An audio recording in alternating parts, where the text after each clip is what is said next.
বনগাঁর গোপালনগরে SIR এর কাজে অসুস্থ বিএলও ভর্তি কল্যাণীর গান্ধী মেমোরিয়াল হাসপাতালে। উত্তর চব্বিশ পরগনার বনগাঁর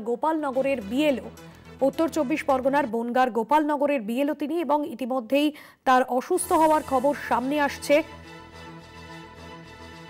যেমনটা জানা যাচ্ছে যে দীর্ঘদিন ধরে কাজের চাপে তিনি অসুস্থ হয়ে পড়েছিলেন, আর তার জেরেই অসুস্থ হয়ে তিনি হাসপাতালে ভর্তি বলে জানা গিয়েছে।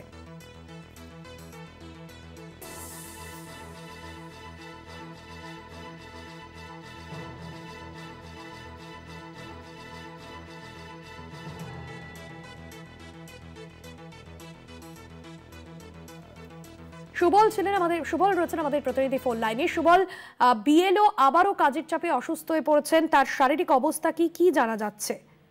দেখো, বিএলও কাজ করছিলেন তিনি বনগাঁ উত্তর চব্বিশ গোপালনগরের 106 নম্বর বুথের বিএলও ছিলেন। তার নাম সুশান্ত ঠিকাদার। তিনি গতকাল বুকে ব্যথা অনুভব করে কল্যাণী গান্ধী মেমোরিয়াল হাসপাতাল, যেখানে হার্টের চিকিৎসা হয়, সেখানে তিনি ভর্তি ছিলেন।